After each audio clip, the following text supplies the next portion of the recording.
नमस्कार, मेरा नाम है पीयूष चिलवाल और मेरे YouTube चैनल और Facebook पेज पर आपका स्वागत है।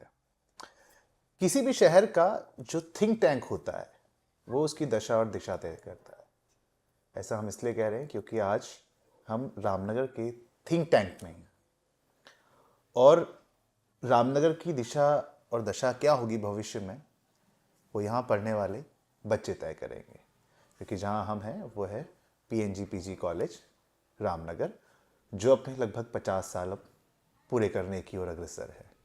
आज PNG-PG कॉलेज रामनगर में किस तरीके से कार्य कर रहा है उस पर बातचीत करने के लिए हमारे साथ कॉलेज के प्राचार्य professor doctor MC Pandey sir हैं।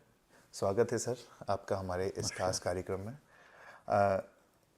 शुरुआत सर इस बात से की जानी चाहिए कि आज की डेट पर रामनगर में डिग्री कॉलेज क्या भूमिका अदा कर रहा है, किस तरीके से काम कर रहा है? हाँ, मैं जहाँ तक समझता हूँ रामनगर एक बहुत मॉडरेट टाइप की सिटी है। बहुत बड़ा शहर भी नहीं है, बहुत गांव भी नहीं है। और इस जगह पे जो गवर्नमेंट का पोस्ट ग्रेजुएट कॉलेज है, PNG गवर्नमेंट कॉलेज, ये एक बहुत बड़े एरिया को कटर कर रहा है। तो इसकी जिम्मेदारी भी उतनी ही बड़ी है और इस जिम्मेदारी को निभाने के लिए कॉलेज के पास जो इंफ्रास्ट्रक्चर है, जो ह्यूमन रिसोर्स है, वो पर्याप्त है। हालांकि जितनी नीड है उसके अनुसार नहीं है, लेकिन एक अच्छी एजुकेशन देने के लिए पर्याप्त हमारे पास स्टाफ और इंफ्रास्ट्रक्चर है। हालांकि इसको अभी इनरिच करने की बहुत गुंजाइश है और बहुत ऊपर ले जा सकते हैं इसको। सर एक चीज़ कही जाती है कि कोई भी इंस्टीट्यूट होता है तो जो उसके हेड हैं उसमें उनकी जो आइडियाज़ है, उनकी जो आइडियोलॉजी है उसकी झलक दिखाई देती है। तो हम ये जानना चाहते हैं कि आप यहाँ की जो शिक्षा व्यवस्था है, क्योंकि एक टाइम पर बहुत बदनाम हुआ करता था PNG-PG कॉलेज डिसिप्लिन को लेकर के, तो आज आप इसे किस तरीके से सुधारने का काम कर रहे हैं? आपने खुद अनुभव किया होगा कि आज की डेट में कॉलेज किस रूप में बाहर जाना जाता है। तो मुझे ये लगता है कि पिछले सालों में हमारे कॉलेज की कोई भी नेगेटिव न्यूज़ सोसाइटी पे नहीं है। और ये इस वजह से नहीं है कि एक तो हमारा स्टूडेंट्स के साथ सीधा संवाद होता है। कोई भी स्टूडेंट मेरे रूम तक आकर के अपनी प्रॉब्लम सीधे कह सकता है। दूसरा, जो हमारे टीचर्स हैं जो इस इम्पॉर्टेंट पोर्टफोलियोज होल्ड करते हैं, उनके लिए ये है कि वो इतने मोटिवेटेड हैं, इतने हाई लेवल पे पहुंच चुके हैं कि वो स्टूडेंट्स के साथ बहुत अच्छे संबंध बना के रखते हैं। क्योंकि जो उन्हें लगता है कि जब प्रिंसिपल सर साथ में हैं और बहुत सारी चीज़ें, जो भी पॉजिटिव प्रपोज़ल कोई टीचर लेकर के आता है, वो प्रपोज़ल उन्हें पता है कि सर हाँ कह देंगे, तो इसलिए वो इन एंटिसिपेशन किसी भी चीज़ के लिए हाँ कह देते हैं। तो ये कॉलेज के लिए बहुत बड़ी बात होती है। जब हमारा टीचर स्ट्रेंथन होता है तो पूरा कॉलेज स्ट्रेंथन होता है, क्योंकि प्रिंसिपल एक थॉट दे सकता है, एक विचार दे सकता है, लेकिन उस विचार का कार्यान्वयन हमारे स्टाफ ने, टीचर्स ने करना होता है। तो अगर उनका मनोबल बढ़ा हुआ होगा तो निश्चित रूप से वो अच्छा काम करेंगे। दूसरी बात यह है कि अगर अनुशासन खराब होता है तो कोई भी आदमी, कोई भी अपना सकारात्मक काम कर नहीं पाता है, क्योंकि उसकी सारी मानसिक ऊर्जा उन्हीं चीज़ों में लग जाती है, नकारात्मक चीज़ों में। तो अब अगर हमारे कॉलेज का ये, मैं स्टूडेंट्स को बहुत इसमें धन्यवाद करूंगा कि स्टूडेंट्स बहुत सपोर्ट कर रहे हैं मुझे। हमारे जो एल्यूमनाइज हैं वो बहुत सपोर्ट कर रहे हैं। इवन जो शहर का लोकल पर्सन है, मेरा शहर में जाना बहुत कम होता है, लेकिन जब भी मैं शहर में जाता हूँ और तो लोग मुझसे बात करते हैं तो किसी न किसी रूप में कॉलेज के अच्छे चलने के लिए मुझे धन्यवाद दे रहे होते हैं। तो मैं उनसे पूछता हूँ आपको क्या अच्छा दिखाई देता है बाहर से। बोले पहली बात तो ये है कि आप इतने ज़्यादा कार्यक्रम करा रहे हैं कि कॉलेज पूरा वाइब्रेंट मोड में है। तो ये वाइब्रेंट मोड में होने का, देखिए कॉलेज के अंदर कॉलेज के स्टूडेंट्स काम कर रहे हैं, लेकिन असर बाहर जाता है। अब मैं हमेशा कहता हूँ टीचर से कि आप अपने क्लासरूम में 50 बच्चों को जो पढ़ा रहे हैं वो आपके और 50 बच्चों के बीच में है, लेकिन जो आप एक्टिविटीज़ कर रहे हैं वो पूरी सोसाइटी पे जा रही हैं। अब जैसे हमारा कॉलेज को जो महात्मा गांधी नेशनल इंस्टीट्यूट है उसने ग्रीन चैम्पियनशिप अवार्ड दिया, तो कॉलेज हमारे जो मुझसे पहले जो लोग रहे हैं उन्होंने भी बहुत मेहनत करी है, सब ने यहाँ ग्रीनरी मेंटेन करी है, लेकिन हमने यहाँ पे जितने पेड़ थे उनकी गणना करवाई, उनके बोर्ड्स लगवाए, फिर ये बताया कि कौन सा पेड़ कितनी मात्रा में हमारे यहाँ है, उसका बॉटनिकल नेम क्या है, तो इससे थोड़ा लोगों में पता चलता है। अभी इस समय मैं धन्यवाद करना चाहूँगा नगर पालिका रामनगर का, उनके सहयोग से हम रेन वाटर हार्वेस्टिंग के टैंक बनवा रहे हैं। तो 1,75,000 क्षमता लीटर क्षमता के 2 टैंक हमारे यहाँ बन रहे हैं। तो बारिश का पानी भी जो है उसको बर्बाद नहीं होने देना है, एक एक बूंद कीमती है। तो वो पानी रिसाइकिल हो करके हमारे जो टॉयलेट्स में या सिंचाई के कामों में यूज़ होगा, तो उस पर काम चल रहा है। एक हमारा जो रामनगर शहर है, देखिए हम पूरे शहर को अगर देखें तो यहाँ पर टूरिस्ट बहुत आता है। बिल्कुल। और जो टूरिस्ट हमारे पास आता है वो जहाँ भी रामनगर में जाएगा वो पूरी की पूरी रामनगर की छवि और उत्तराखंड की छवि लेकर के जाए, और अगर विदेशी टूरिस्ट है तो इंडिया की छवि वो हर आदमी से लेकर के जाएगा। तो क्या होता था कि हमारे यहाँ बाहर बहुत सारे टूरिस्ट घूमते हैं, जो जिप्सी ज़्यादातर यहीं से जाती यहाँ हैं। से जाते हैं। तो क्या वो लोग अगर किसी को वॉशरूम जाना होता था तो यहाँ होता नहीं था कोई, तो यहाँ पर कई लोग कहते थे कॉलेज के अंदर चले जाओ। अब ह्यूमन नीड है, आप मना भी नहीं कर सकते, लेकिन ज़्यादा नंबर पे आने पे आपके कॉलेज में भी प्रॉब्लम होती है, डिसिप्लिन की या सैनिटेशन की, सब तरह की। तो हमने एसडीएम साहब से जैसे बात करी तो ये सारी एजेंसीज हमें सपोर्ट कर रही हैं, मैं ये बताना चाह रहा हूँ। तो हमने कहा हम कॉलेज में ज़मीन देते हैं, आप एक वॉशरूम बनवा दीजिए, तो फ्रंट साइड में टूरिस्ट लोगों के लिए, बैक साइड में कॉलेज के जो स्पोर्ट्समैन शाम को फील्ड में आते हैं उनके यूज़ का आ जाएगा। तो इससे एक बहुत सुविधा हुई लोगों की। अगर लोगों को सुविधा मिलेगी तो वो एक अच्छा नाम लेकर के जाएंगे, एक अच्छा मैसेज भी उससे पब्लिक में जाता है। क्योंकि हम ये कहते हैं कि अगर किसी एरिया को एसेस करना है तो एक बार वहाँ के एजुकेशनल इंस्टीट्यूशंस में जाकर के विजिट कर लीजिए, तो आपको शहर की रिफ्लेक्शन वहाँ दिखाई देगी कि किस तरीके का सोसाइटी पे जब तक नहीं जाएगा तब तक संस्था है नहीं वो। ये एक मुझे बहुत अच्छी चीज़ लगी कि जो कॉलेज इस तरीके से रेन वाटर हार्वेस्टिंग पर काम कर रहा है, ये इससे बाहर भी एक मैसेज जाता है कि भाई हम पढ़ाई के साथ एक्सपीरियंशियल लर्निंग वाला जो कॉन्सेप्ट है कि भाई अब बच्चा आकर के खुद देखे कि रेन वाटर हार्वेस्टिंग किस तरीके से की जा सकती है और इसको बाहर भी एक्सप्लोर किया जाए। हाँ, अभी हमने एक और अच्छा काम किया है कि इस शहर को कॉर्बेट सिटी के तौर पे ही जाना जाता है। तो हमने कॉर्बेट रिजर्व के साथ एक, अभी हमारा समझौता नहीं हुआ लेकिन हम एक प्रोसेस में हैं कि कॉर्बेट और हम मिल कर के काम करें। तो कॉर्बेट का जो एजुकेशनल एक्सपोजर है वो हमारे यहाँ से होगा और प्रैक्टिकल फील्ड में वहाँ से उनकी तरफ से होगा। तो कॉर्बेट जो CTR है यहाँ पे, उन्होंने हमारे कॉलेज को बाघ रक्षक महाविद्यालय के रूप में जो है शामिल किया अपने प्रोग्राम में। तो ये कॉलेज अब CTR के साथ मिल कर के पर्यावरण के क्षेत्र में एक विशेष अभियान चलाने जा रहा है। तो ये पूरे शहर, पूरे क्षेत्र के लिए एक बहुत महत्वपूर्ण कार्यक्रम होगा। क्या इस टाइम पर कुछ रिसर्च बेस्ड प्रोग्राम्स भी कॉलेज में बच्चे कर रहे हैं? हाँ, हमारे पास इस समय 90 के लगभग रिसर्चर्स हैं। 90 के लगभग? हाँ, तो अभी कुछ लोगों की अवार्ड हो गई, नहीं तो वो संख्या 100 के आसपास पहुंच गई थी, तो जो कि यहाँ पे रिसर्च कर रहे हैं। तो हमने इस बार ये किया है कि एक रिसर्च का सेक्शन सेपरेट बना दिया, और एक काम हमने और किया है कि एक रिसर्च लाइब्रेरी हम इस्टेब्लिश कर रहे हैं। Research library? हाँ, तो उसमें हमने जो रीजनल स्टडीज़ हैं उसके लिए हम काम कर रहे हैं। तो रीजनल स्टडीज़ का मतलब यहाँ का फ्लोरा, यहाँ का फोना, यहाँ की इकोनॉमी, यहाँ की सोसाइटी, यहाँ की हिस्ट्री, उसको लेकर के हम जो भी रिसर्च बुक्स हमें मिलेंगी, कुछ मैंने अभी मंगा दी हैं, कुछ हमारी मेन लाइब्रेरी है वहाँ से ट्रांसफ़र कर रहे हैं, और कुछ हमें अगर ख़रीदनी होगी अब ख़रीद लेंगे, कुछ लोग हमें डोनेट भी कर रहे हैं।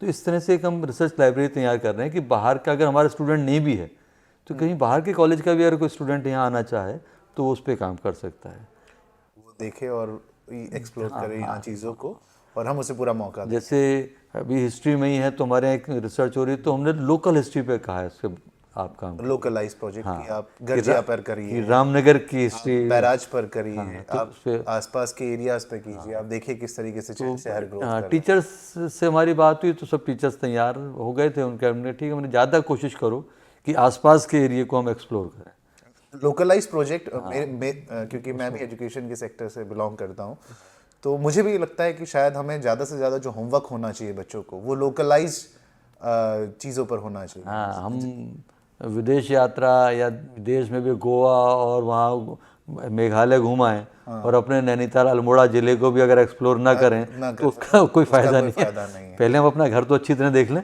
क्योंकि प्रोजेक्ट्स पे हम देखते हैं कि स्कूलों में भी जैसे प्रोजेक्ट्स दिए जाते हैं बच्चे को कि ऑस्ट्रेलिया करना है, हाँ, अमेरिका करना है, क्योंकि हमने खुद किया मैं उसी। यही तो अगर हम ऑस्ट्रेलिया और अमेरिका करते हैं तो चैट जीपीटी पे एक इंस्ट्रक्शन दीजिए, वो सब दे देगा आपको। तो यहाँ पे बच्चे को खुद से एक्सप्लोर करने का भी मौका। हाँ, और दूसरा जितना फील्ड में आप मतलब अधिकार पूर्वक आप बोल सकते हैं, उतना कोई बाहर का आदमी नहीं बोल सकता। नहीं बोल सकते। क्योंकि आपके पास सिर्फ थ्योरी नहीं है, लोगों के एक्सपीरियंसेस हैं, चीज़ें हैं, तो उससे आप ज़्यादा आसानी से अपनी बात को कह सकते हैं। आपके पास बहुत सारे सब थीम्स भी काम करती हैं, तो वो आपका जो रिसर्च होगा वो ज़्यादा इफ़ेक्टिव होगा। ओके सर, स्पोर्ट्स के मामले में भी कॉलेज कहाँ है और क्या किया जा रहा है स्पोर्ट्स का माहौल इम्प्रूव करने के लिए?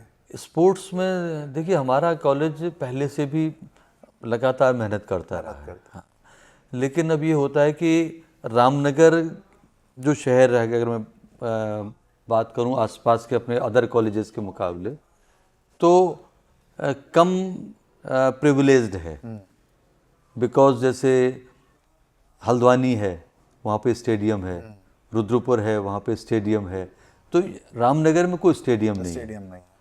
तो स्टेडियम नहीं है तो यहाँ एक्सपर्ट कोचेस भी नहीं हैं, और जब कोच नहीं है तो एक्सपर्ट लर्निंग नहीं है। तो इस वजह से, लेकिन यहाँ एक अच्छी बात यह है कि हमारे कॉलेज का जो मैदान है, तो हमने इसमें कोई रेस्ट्रिक्शन नहीं रखी है। शाम के टाइम में सारे बच्चे यहाँ पर खेलने आते हैं और यहीं के लोग अपने आप आकर के लोगों को सिखाते हैं। जो पुराने लोग हैं नए लोगों को सिखाते हैं, तो एक अच्छी मतलब कंटिन्यूस लर्निंग इस तरह से हो जाती है। और इस वजह से हमारा कॉलेज लगातार, जैसे कुमाऊं यूनिवर्सिटी के जो कॉम्पिटिशन्स होते हैं, टूर्नामेंट्स होते हैं, उसमें रनर विनर रहते हैं। और आप देखिए कि कितने हमने शील्ड्स, मेडल्स, ट्रॉफीज़, पूरा ये पिछले 1-1.5 साल की ट्रॉफीज़ हैं और लगातार हमें मिलता है। बिफोर लास्ट ईयर हमको कुमाऊं यूनिवर्सिटी के वाइस चांसलर के भी रनर अप ट्रॉफी मिली थी। तो इस तरह से काम कर रहा है। अब दूसरा अब ये है कि हम इंफ्रास्ट्रक्चर डेवलपमेंट पे काम कर रहे हैं। अभी हमने पहले जो ग्राउंड का हाल था वो बहुत ख़राब हुआ करता था जब हाँ, हम इसमें 2-3 चीज़ें बताएं कि ये जो ग्राउंड है, तो हमने शासन के साथ बात करी थी। फिर मुख्यमंत्री जी की घोषणा के अंतर्गत अब हमारे कॉलेज के ग्राउंड को मिनी स्टेडियम के रूप में स्वीकृति मिल गई है। तो जो हमारा युवा कल्याण विभाग है वो इसको मिनी स्टेडियम के रूप में डेवलप कर रहा है। दूसरा जो वॉलीबॉल का कोर्ट था हमारा, तो उस पर अभी हमने टेंडर करने जा रहे हैं। तो वॉलीबॉल का एक हम बिल्कुल इंटरनेशनल लेवल का एक कोर्ट तैयार कर रहे हैं। बहुत अच्छी बात है रामनगर के युवाओं के हाँ, ये वॉलीबॉल यहाँ का बहुत अच्छा रहा भी है। गेम भी रहा है। हाँ, तीसरा हमने यहाँ पे बॉक्सिंग रिंग एक इस साल लगाया है, तो वो हमें जन सहयोग से मिला है। ओके। हाँ, उसके ऊपर हम टीन शेड वगैरह लगा करके उसको प्रोटेक्ट कर रहे हैं। एक हमने पिछले साल से बैडमिंटन का इंडोर यहाँ शुरू किया और टेबल टेनिस शुरू किया। और इन दोनों चीज़ों में हमने पब्लिक के लिए ओपन रखा है इन्हें, इसकी मेंबरशिप है और पब्लिक के लोग भी यहाँ पर आकर के अपने बैडमिंटन खेल सकते हैं। हाँ। ये बेसिक एक वो अमाउंट होता है जो उसको मेंटेन करने वो उसका कॉलेज से कोई मतलब भी नहीं, उसका अलग अकाउंट है, उसके अलग हमने लोग रखे हैं, वही लोग पैसे दे करके अपना काम करते हैं। बल्कि कॉलेज उसमें सपोर्ट करता है, उनके पैसे कॉलेज के यूज़ में नहीं आते। कॉलेज ने जैसे वहाँ पर इन्वर्टर लगा दिया, लाइट्स लगा दी, ये सब कॉलेज ने अपनी तरफ से दिया हुआ है। लेकिन जो नॉर्मल मेंटेनेंस है, सफाई वगैरह के लिए, उसके लिए वो अपना आपस में कंट्रीब्यूट करते हैं। तो ये एक हमने क्लब के रूप में उसको तैयार किया। तो बैडमिंटन है, टेबल टेनिस है, वॉलीबॉल है, बॉक्सिंग है, इन सब में। इसके अलावा जूडो, कराटे और फुटबॉल तो हमारे यहाँ का अच्छा, आप देखते ही होंगे, लगातार बच्चे खेलते हैं। अभी इस समय हमारे मैदान में क्रिकेट चल रहा है, जो कि रामनगर के डिफरेंट डिपार्टमेंट्स के लोग, सर्विसेज के लोग और एडवोकेट्स और डॉक्टर्स, इन सब की टीम्स बन करके एक टूर्नामेंट चल रहा है। तो ऐसे आयोजनों को हम लगातार प्रमोट करते हैं। हम शहर के उन सारे चीज़ों को प्रमोट करते हैं जो कि पॉजिटिव हों। जैसे एक मसला है स्टूडेंट्स में ख़ास तौर पर, क्योंकि हमने ये बहुत लंबे अरसे से देखा है कि बच्चा कॉलेज तक नहीं आता है, कॉलेज आता है तो वो क्लासरूम तक नहीं पहुंच पाता।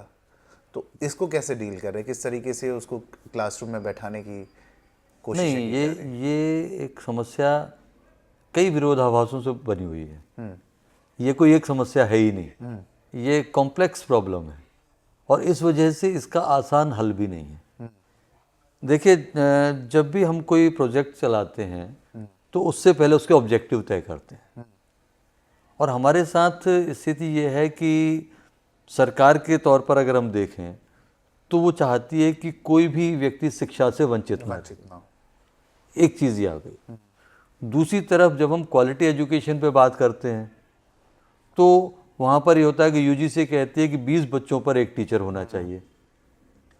तो अगर इस कॉलेज की स्टूडेंट स्ट्रेंथ लगभग 5000 है तो 5000 स्टूडेंट्स का मतलब हमको 250 टीचर चाहिए होंगे। हमारे पास इसमें लगभग 50 हैं, तो 5 टाइम्स कम है। हाँ, तो 1/5 हम हैं। एक चीज़ तो अब हमारे पास सवाल ये है कि या तो हम टीचर्स के हिसाब से स्टूडेंट को कट डाउन कर दें, तो इसका मतलब ये कॉलेज हार्डली 1000 स्टूडेंट्स के लिए है। तो अगर 1000 स्टूडेंट्स को हम एडमिशन देते हैं तो बाकी बच्चे कहाँ जाएंगे? और जो हमारे कॉलेज में पढ़ने वाले बच्चे होते हैं वो नॉर्मली सामान्य परिवारों के बच्चे होते हैं, क्योंकि जो अच्छे पैसे वाले या दूसरे लोग होते हैं वो बाहर के शहरों में अपने एडमिशन्स ले लेते हैं। तो हमारे यहाँ आने वाले बहुत सामान्य परिवार के लोग होते हैं, आर्थिक स्थिति उनकी बहुत सामान्य होती है। तो इसलिए हम ये भी कह सकते हैं कि उन बच्चों का हित संरक्षण भी हमारा कहीं ना कहीं नैतिक दायित्व हो जाता है। और दूसरी तरफ अगर टीचर कम है और स्टूडेंट ज़्यादा हैं तो हमारे पास नॉन एकेडमिक काम का बोझ बढ़ जाता है। मान लीजिए 1000 बच्चों का एडमिशन करना होता तो शायद हम 10 दिन में कर देते, अब वो काम हम 25 दिन में करते हैं। एग्ज़ाम होता है, अगर हम जो एग्ज़ाम हम 10 दिन में निपटा सकते हैं तो हम 20 दिन में निपटाते हैं। तो टीचिंग डेज भी कम होते हैं, वर्किंग डेज भी कम होते हैं, उनको एडमिनिस्टर करने के लिए टीचर्स भी कम पड़ जाते हैं। नॉन टीचिंग स्टाफ कम है तो बहुत सारे टीचर नॉन टीचिंग काम में भी हेल्प कर रहे होते हैं। तो इस तरह से प्रॉब्लम ये है कि हमें अपने बच्चों के लिए पर्याप्त संसाधन देने हैं, भौतिक भी और मानव संसाधन। अब इसके लिए गवर्नमेंट कर क्या रही है कि इसका लोड शेयरिंग कर रही है। जैसे आप देखते हो मालधन चौड़ में डिग्री कॉलेज खुल गया, कोटाबाग में डिग्री कॉलेज खुल गया, बाजपुर का कॉलेज पीजी कॉलेज हो गया, इधर तल्ला सल्ट में कॉलेज खुल गया। तो इससे क्या थोड़े थोड़े बच्चे अपनी अपनी जगहों पर जा रहे हैं, लेकिन उन कॉलेजेस के डेवलप होने में समय लगेगा, क्योंकि ये कॉलेजेस अभी क्या सिंगल फैकल्टी कॉलेज हैं, केवल आर्ट्स फैकल्टी चल रही है, अभी वहाँ साइंस नहीं है, वहाँ कॉमर्स नहीं है, तो बच्चों को फिर अभी यहाँ ट्रेवल करना है।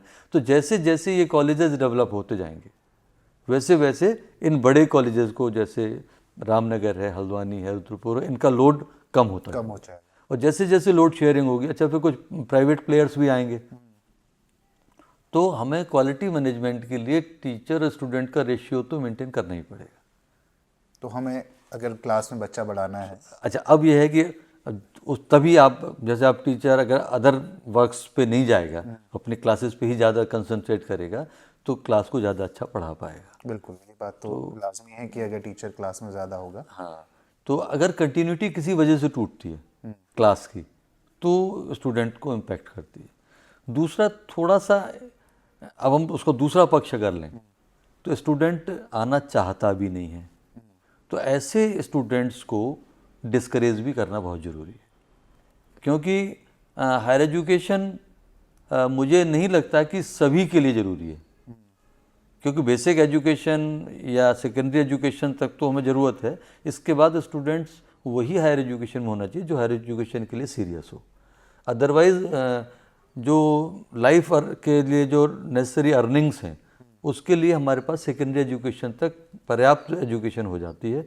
उसके बाद हम कोई भी टेक्निकल या एक्सपीरियंस बेस काम करके अर्निंग्स कर सकते हैं। अर्निंग्स कर सकते हैं।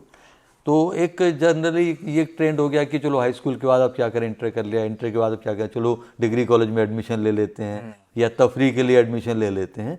उसको चेक करने की ज़रूरत है।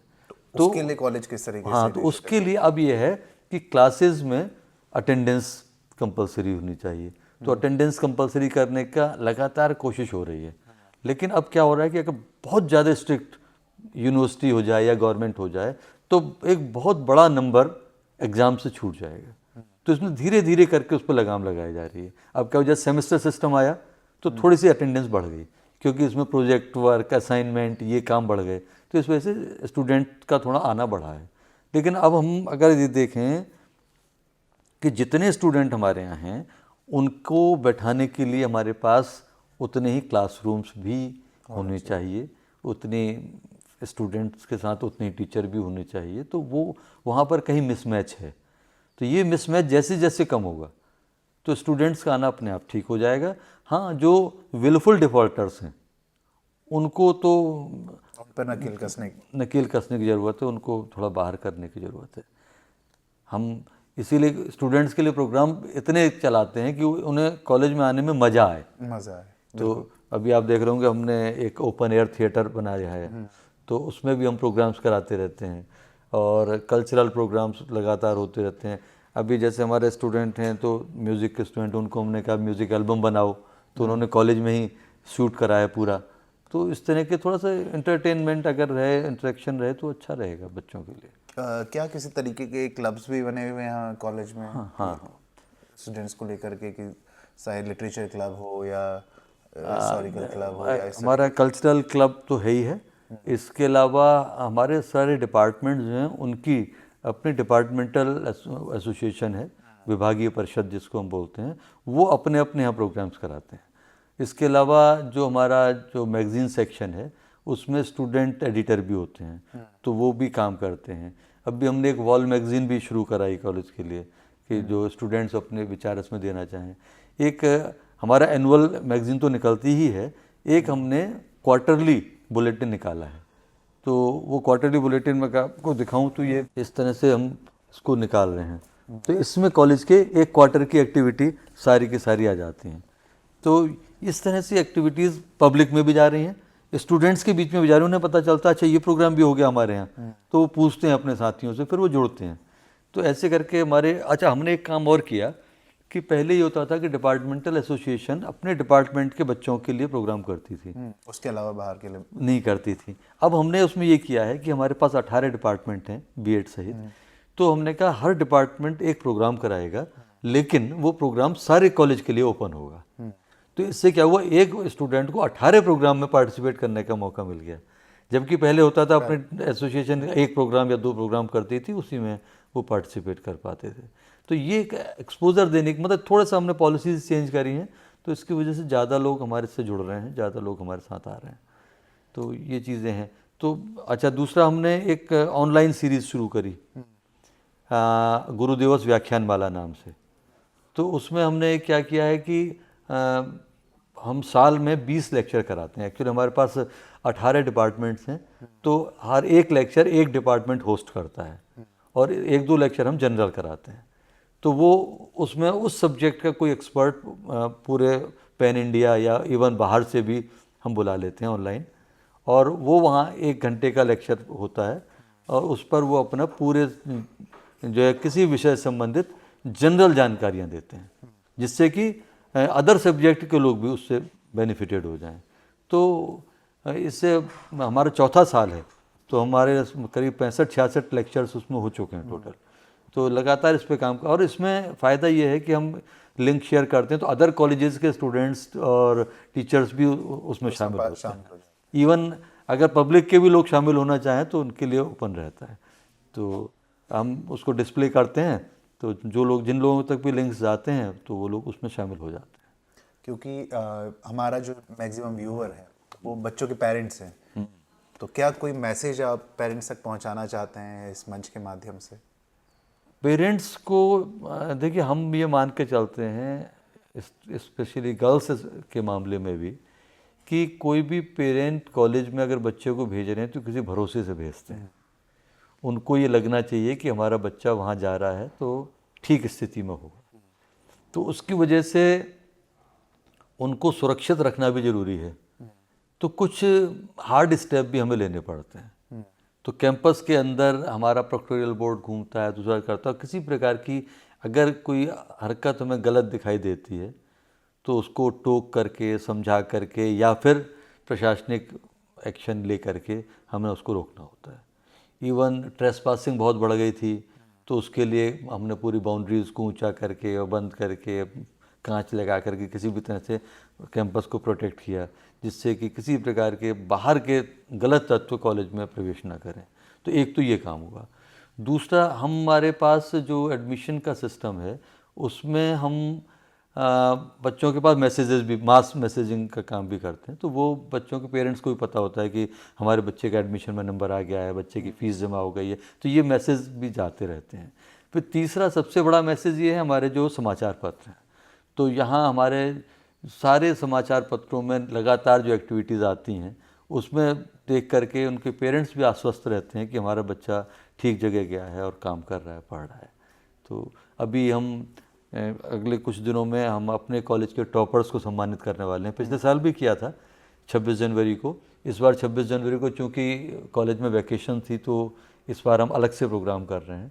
तो हर डिपार्टमेंट के टॉपर को हम सम्मानित करते हैं। पिछले साल से शुरू किया था हमने, इस साल भी करने वाले हैं। ये एक बेहतरीन चीज़ है। हाँ, तो उसमें उनके पेरेंट्स को भी बुलाते हैं। बिल्कुल, ये अगर पेरेंट्स को ऐसे मोमेंट्स में बुलाया जाए तो वो प्राउड फील करता है पेरेंट्स अपने बच्चे को आते हैं लेकर के। तो इसी के साथ हम इस बातचीत के सिलसिले को यहीं पर रोकते हैं और अगली मुलाकात में हम और एरियाज़ को एक्सप्लोर करने की कोशिश करेंगे कि किस तरीके से रामनगर का डिग्री कॉलेज रामनगर के युवाओं के लिए एक नई राह बना रहा है। प्रोफेसर डॉक्टर MC पांडे का हम तहे दिल से शुक्रिया करते हैं कि आपने अपना कीमती वक्त हमें दिया ताकि हमारे बच्चों तक ये बात और हमारे दर्शकों तक नहीं, आपके आने से कॉलेज की बातें बाहर जाएंगी। और मैं हमेशा ये कहता हूँ कि कॉलेज के बाहर बहुत बड़ा है। कॉलेज के अंदर तो छोटा है, 5000 स्टूडेंट्स का है, लेकिन बाहर वो 50,000 का है। तो आपके माध्यम से हमारी बातें सोसाइटी तक जाती हैं तो हमारा भी एक अचीवमेंट है। So thank you. इसी के साथ दर्शकों से अंतिम अनुरोध कि वीडियो पसंद आया हो तो शेयर करें। आपके शहर को, आपके इस कॉलेज को लोगों तक पहुंचाने की ज़रूरत है पॉजिटिव मैसेज के साथ। बस इसी के साथ आपसे विदा चाहेंगे। जय हिंद, जय रामनगर। जय